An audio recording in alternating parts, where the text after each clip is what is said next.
Hello friends, तर आजचा आपला बेत आहे चमचमीत वडा सांबर। आज खूपच सांबर खाऊशी वाटलं म्हणून म्हटलं चला आज बेतच करूया। तर मी काय केलं, 4 प्रकारच्या डाळी घेतल्या। तुरीची डाळ, मसुराची डाळ, मुगाची डाळ, हरभऱ्याची डाळ आणि बटाटे।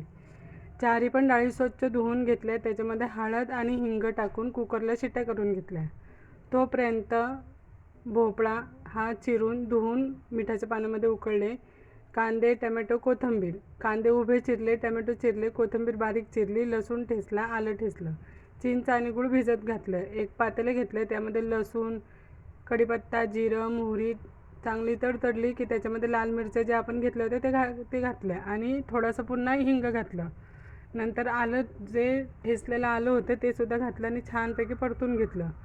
नंतर त्यामध्ये घातली थोडीशी कोथिंबीर आणि मग कांदे छानपैकी परतले गेले की मग त्याच्यामध्ये घातले टोमॅटो। कांदे चांगले मऊसूत होऊन द्यायचे, टोमॅटोसुद्धा चांगले मऊसूत होऊन द्यायचे। कांदे आणि टोमॅटो छानपैकी परतल्यानंतर त्याच्यामध्ये आपले जे पण काही ढिगभर मसाले असतात, म्हणजे हळद, धनेजिरे पावडर, गरम मसाला, कांदा मसाला, मीठ, तिखट, हे सगळे मसाले घातले आणि छानपैकी पुन्हा एकदा मिक्स करून घेतला। वरतून थोडासा सांबर मसालासुद्धा घातला। नंतर आपण जे चिंचेचं पाणी करून ठेवलं होतं ते चिंचेचं पाणी टाकलं आणि छानपैकी मसाला जरा शिजू दिला।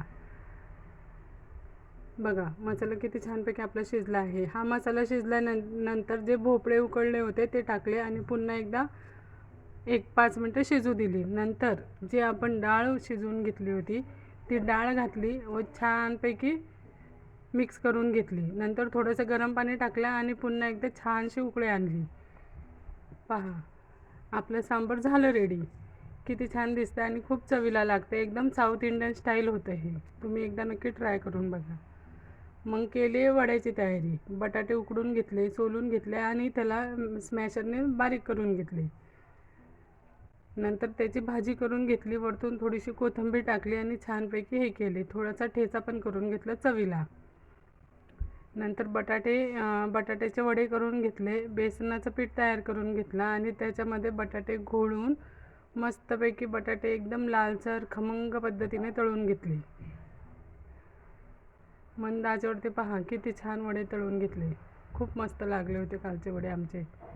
तर तुम्ही नक्कीच ट्राय करून बघा। मग काय, आपला झाला बेत रेडी। वडा सांबर, ब्रेड आणि आपला भात मस्तपैकी एकदम झणझणीत सांबर झालं होतं। खूप मस्त, एकदा नक्की ट्राय करा। थँक्यू सो मच, धन्यवाद। सबस्क्राईब करा, लाईक